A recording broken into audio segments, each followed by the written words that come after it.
کوشش نہ کرے. لیکن اس کا یہ مطلب نہیں ہے کہ بدتمیزی شروع کر دے ان کے ساتھ. سمجھتے ہو کہ نہیں سمجھتے؟ جیسے یونیورسٹی میں لڑکے ہیں, ہم ان کو کہتے ہیں کہ یار آپ کے ساتھ جو کلاس فیلوز ہیں آپ نہ فری ہوں ان سے, اپنے کام سے کام رکھیں جائیں, کوئی سلام دعا کی ضرورت نہیں ہے. کسی نے سلام کر لیا تو تمیز سے جواب دے دیا جائے. اس میں پھر آپ کا یہ جو ایٹیٹیوڈ ہے نا کہ فتنہ ہوگا اور میں نہیں, تو اگلی سمجھے گی کہ پتہ نہیں یہ سارے مولوی ہی ٹھرکی ہوتے ہیں, انہی کو بہت زیادہ فتنے کا اندیشہ ہے, باقی تو سلام دعا کر کے نکل جاتے ہیں. کچھ چیزیں زمانے کے ساتھ کیا ہو جاتی ہیں. پہلے زمانے میں جب پردے کا ماحول تھا نا تو لڑکی کا سلام کرنا ہی غلط سمجھا جاتا تھا, وہ واقعی غلط تھا. اب جب پردے کا ماحول نہیں ہے تو یہ ایک نارمل روٹین کا حصہ بن چکا ہے. آپ جہاز میں جاتے ہو, ایئر ہوسٹس آتی ہے, سر کیا چاہیے آپ کو, آپ یوں بولو اللہ کی پناہ چاہیے, دفعہ ہو یہاں سے, ہمارے شیخ نے کہا کہ نظر نیچی رکھو. تو اس سے عورت کے فتنے سے تو شاید بچ جاؤ آپ, لیکن ایک اور فتنہ, وہ بولے گی پتہ نہیں کیا اس کو کوئی ڈھرک ہے, کیا ہے کہ مجھ پہ نظر پڑ گئی تو پتہ نہیں اس کو کیا ہو جائے گا. تو کوئی بھی ایب نارملٹی والا کام کرنے کی کوشش, نارمل جیسے سارے تمیز سے سفر کر رہے ہیں نا ایسے آپ بھی تمیز سے سفر کرو. پر یہ کہنے کا مقصد ہے, نہ گھور گھور کے اس کو آنکھیں پھاڑ پھاڑ کے دیکھو, اور نہ ایسے بن جاؤ کہ جیسے پتہ نہیں سارا تقویٰ اور للہیت آپ پہ نازل ہو رہی ہے. نارمل بنو, اپنے جذبات پہ کنٹرول کرو, بولو بھائی میری بہن ہے, بس ختم ہو گئی بات. اب یہ میں اس لیے بتا رہا ہوں کہ بعض دفعہ علماء کے ساتھ بھی ایسا ہوتا ہے. مجھے تو یاد ہے ایک دفعہ میں کسی باہر کی ایئر لائن میں سفر کر رہا تھا. اب کوئی کیمرہ سے ویڈیو بنا کے ڈالتا نا, میں تو یہ ڈر رہا تھا یار کسی نے ویڈیو بنا کے ڈال دی تو میرا تو بیڑا غرق, میں تو ایئرپورٹ پہ اترنا مشکل ہو جائے گا. اب ایئر ہوسٹس تھی, وہ ایئر لائن بھی کسی دوسرے ملک کی تھی, ایمریٹس ایئر لائن تھی میرا خیال ہے. اب وہ ایئر ہوسٹس بھی عربی, اب ظاہر ہے ایئر ہوسٹس تو اکثر ینگ ہی ہوتی ہیں. اب وہ کیا ہے, وہ بیچاری, اس کو اردو بھی آتی تھی کیونکہ پاکستان سے اتنے زیادہ اس کو اردو آ گئی تھی. اب اس نے کہا کہ میں آپ کے بیان سنتی ہوں بڑی عقیدت سے نا, تو کھانا وانا سب کو اس نے سرو کیا. پھر میرے ساتھ 2 سیٹیں خالی تھی, ادھر ہی آگے بیٹھ گئی ہوں. اب ایئر ہوسٹس بیٹھ گئی, کہہ رہی وہ آپ سے مجھے آدھا گھنٹہ اس نے مجھ سے بات چیت کی ہے. تو اردو تھوڑی کمزور تھی اس کی, لیکن اپنے مسائل اور یہ, اور مجھے آدھے گھنٹے میں مجھے الحمدللہ اللہ سے امید لگا کے کہہ رہا ہوں, کوئی دعوے نہیں کہ مجھے کوئی الحمدللہ فتنہ نہیں ہو رہا تھا. کہ جو ہے نا جیسے ایک ٹین ایجز لڑکوں کو تو وہ تو شاید یہ تاریخی لمحات ہوں ان کے لیے نا, ڈائری میں لکھ لیں. ہم تو بھائی 15 بچوں کے باپ ہیں الحمدللہ, گھر ہیں, اور ایک ایج بھی ہوتی ہے انسان کی, اور پھر کچھ اپنے اندر بھی. میں نہیں کہہ رہا کہ مجھے تو ڈر لگتا ہے کوئی دعوے کبھی نہ کرو بیٹھ کے, لیکن اس وقت بہرحال مجھے کوئی ایسا فتنہ عام طور پہ ایسے موقع پہ ہوتا نہیں عام طور پہ. تو میں بیٹھ گیا, میں اپنا آرام سے بیٹھوں, وہ ادھر آ کے پہلے تو وہ مسائل پوچھتی رہی, پھر بیٹھ ہی گئی. مجھے یہ ڈر لگ رہا ہے کہ یار کوئی کسی نے تصویر کھینچ کے ڈال دی نا تو میری ایسی کی تیسی. اب بتاؤ میں اس کو اگر اٹھاؤں, وہاں سے تھوڑا فاصلہ تھا الحمدللہ, یعنی بیچ میں ایک بندے کا فاصلہ تھا, وہ فاصلے سے بیٹھی ہوئی ہے. اب میں اس کو بولوں کہ آپ یہاں سے چلی جائیں تو یہ غلط رویہ ہوگا.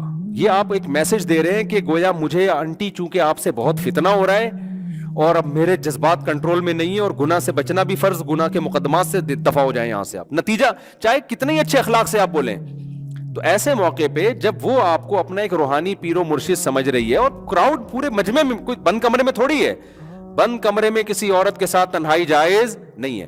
اتنا براڈ مائنڈڈ نہ بن جائیں کہ شرعی حدود ہی کو کراس کرنا شروع کر دیں. نبی صلی اللہ علیہ وسلم کی صحیح حدیث ہے کہ ایک مرد اور عورت تنہائی میں اکٹھے ہوتے ہیں, تیسرا کون ہوتا ہے؟ شیطان. تو بند کمرے میں کبھی, چاہے کوئی بھی آ جائے, کوئی خاتون آ جائے نا, کوئی کہ بڈھی ہو بیچاری, کوئی بوڑھی ہو 75-80 سال کی, وہ ایک الگ بات ہے, لیکن ینگ کوئی عورت آئے کہ میں نے تنہائی میں ملنا ہے آپ سے, میں کہتا ہوں بھائی آپ یہاں بیٹھیں اور دروازے میں اپنے آفس کے کھول دیتا ہوں. میں لڑکوں کو بول دیتا ہوں بھائی یہ اپنی بات شیئر نہیں کرنا چاہتی, آفس کے دروازے کیا ہوں گے, کیوں آپ اتنا نا براڈ مائنڈڈ بن جائیں کہ شرعی حدود ہی کو کراس کرنا شروع کر دیں نا. پھر اگر وہ کہیں نہیں دروازے بند, میں دروازہ بند نہیں ہوگا بھائی, ٹھیک ہے نا, کیونکہ فتنے کا آپ بدگمانی کا موقع بھی نہ دیں, اور پھر اپنے اوپر اتنا اعتماد کرنا.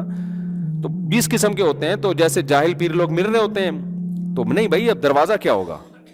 ایک دفعہ تو میرے ساتھ ایسے ہوا, میں کسی گھر میں اکیلا تھا تو ایک خاتون آئی, وہ گھر کے اندر ہی آ گئی, جیسے وہ آئی ہیں میں باہر آ گیا. میں نے کہا یا تو آپ یا میں, دونوں میں سے ایک ٹائم پہ یہاں رہے, میں نہیں اندر جاؤں گا بھائی, کیونکہ اسلام نے منع کیا ہے. پھر میں نے گھر والوں کو فون کیا, گھر والے آئے تو پھر گھر والوں کی موجودگی میں ان سے ملا.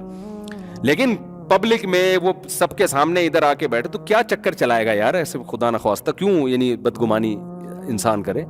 ایسے موقع پہ لبرل, اس کو میں اس پازیٹیو چیز کو دیکھ رہا تھا کہ یار ایئر ہوسٹس ہو کے, بے پردہ ہو کے, اس کو عالم سے عقیدت ہے, اس سے گائیڈنس لے رہی ہے. یہ لفٹ کرانا اس کی ایک پازیٹیو چیز ہے, اور اتنی عقیدت اس کو, ایسے میرے ساتھ واقعات ہوتے رہتے ہیں, کوئی فرسٹ ٹائم نہیں ہوا.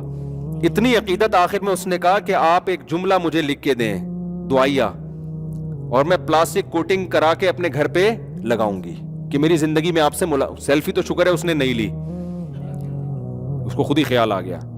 تو میں نے پھر جملہ لکھ کے دیا کہ اللہ ہماری اس بہن کو دنیا اور آخرت کی بھلائیاں دے, دین پہ چلنے کی. میں نے دعا لکھ دی. اس نے کہا یہ میرے لیے اتنے قیمتی لمحات ہیں, میں اس کو پلاسٹک کوٹنگ کر کے اپنے گھر کی دیوار پہ زندگی, کیونکہ ایسا اتفاق پتہ نہیں دوبارہ کبھی ہو یا نہ ہو. تو میں نے ایسے دیکھا ایئر ہوسٹس میں بھی جو بہت یعنی ان کے اندر بہرحال ایک جذبہ ہے. آپ کو پتا ہے نبی صلی اللہ علیہ وسلم نے فرمایا المرء مع من احب یوم القیامہ, انسان کو جس سے محبت ہوگی قیامت کے دن اسی کے. دینداروں کے ساتھ محبت, یہ محبت چھوٹا عمل نہیں ہے.